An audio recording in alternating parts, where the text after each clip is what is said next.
Pada episode sebelumnya telah dikupas mengenai pandangan kematian menurut kepercayaan dari masyarakat Dayak pada umumnya, serta ritual kematian pada masyarakat Dayak Jalai. Sedangkan pada episode kali ini akan mengupas mengenai ritual kematian dari Dayak Kayan yang ada di Kapuas Hulu, Kalimantan Barat. Selamat menyaksikan.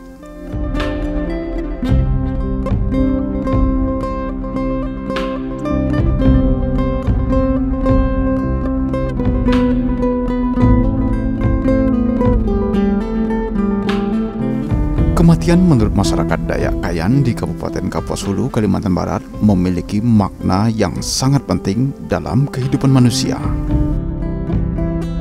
Sebagai penghormatan dan penghargaan terakhir kepada manusia, maka dibuatlah ritual penguburan yang sesuai dengan kedudukan atau status seseorang dalam masyarakat, tingkat kedewasaan seperti tua, remaja, bayi, dan kemampuan ekonomi keluarga. Ritual kematian untuk rakyat biasa berbeda dengan seorang tokoh kampung atau tokoh suku. Ada 4 jenis tata cara pemakaman orang yang meninggal menurut Dayak Kayan, yakni yang pertama dimasukkan dalam tempayan, yang kedua dikemas dalam tikar, yang ketiga dimasukkan dalam salung atau peti mati, yang keempat digantung di pohon kayu. Jika pinyin atau rakyat biasa diperlakukan biasa saja sebelum mengembuskan nafas terakhirnya, jika memang sudah tidak ada kemungkinan untuk hidup, dipukul gong dengan irama Da'a Pejalo. Tujuannya untuk memberi tanda darurat dan memanggil roh orang yang sekarat itu untuk kembali.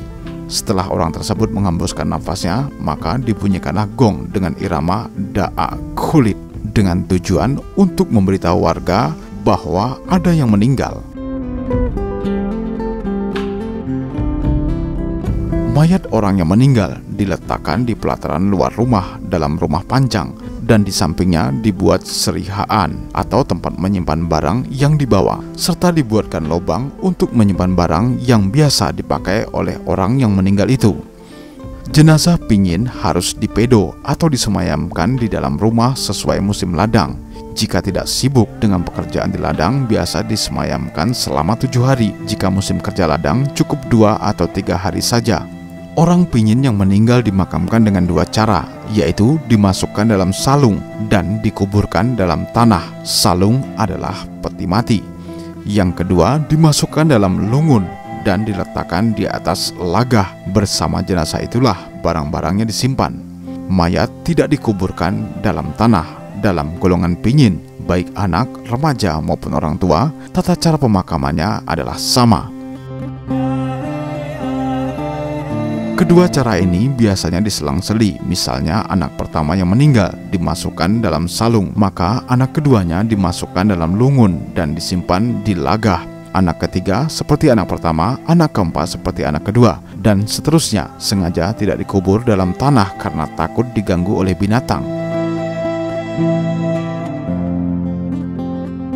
Setelah penguburan, keluarga dan masyarakat bermusyawarah untuk menentukan berapa lama kemihaan atau masa berkabung. Pihak keluarga berhak mengajukan lama waktu kemihaan, sedangkan posisi masyarakat dan para tetua dalam hal ini berhak mempertimbangkan dengan melihat aktivitas masyarakat pada saat itu, biasanya 8 hingga 10 hari atau lebih. Setelah lama masa berkabung diputuskan, maka mulai pada hari itulah lali atau adat kematian berlaku bagi seluruh masyarakat. Pantangan dalam masa berkabung cukup banyak. Misalnya, orang tidak boleh mengenakan perhiasan, tidak boleh mengadakan keramaian dalam wilayah itu, tidak boleh berpergian jauh seperti ke ladang, ke hutan, dan lain sebagainya.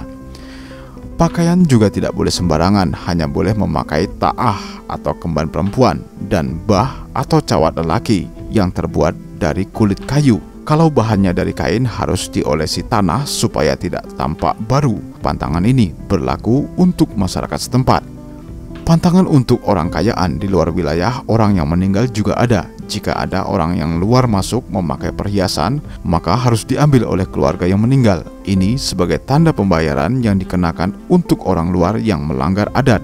Orang di luar kampung yang meninggal tidak boleh membunyikan gong, dan masih banyak lagi pantangan lainnya. Jika dilanggar, maka hukum adat akan berjalan.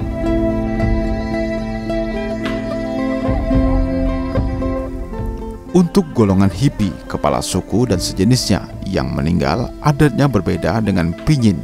Sebelum dan sesudah hippie mengembuskan napas terakhirnya, jenis musik gong yang dibunyikan sama fungsinya dengan pinyin, juga sama cara penguburannya, hanya lama waktu jenazah hippie untuk berkabung.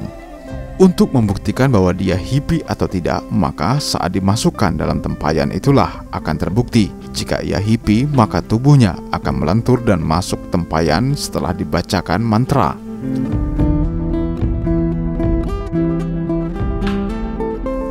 Persamaan cara pemakaman pinyin dan hippie adalah ketika jenazah disemayamkan di rumah. Baik pinyin maupun hippie, masyarakat boleh bersenang-senang seperti menari, main musik, melantunkan syair sastra, dan sebagainya. Hal ini sebagai tanda ungkapan kegembiraan yang terakhir kalinya bersama almarhum walaupun ia telah meninggal dunia. Tata cara dan adat istiadat kematian dalam kalangan suku Dayak Kayaan saat ini tidak lagi seperti dahulu. Perubahan ini terjadi karena pengaruh masuknya agama dari luar, terutama agama Katolik. Kini tata cara pemakaman umumnya seperti penguburan yang lainnya, yakni dimasukkan dalam peti mati dan dikuburkan di dalam tanah.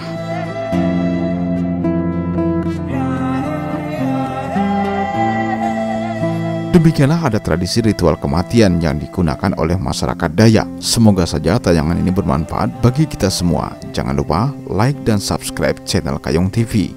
Sampai jumpa dan salam budaya.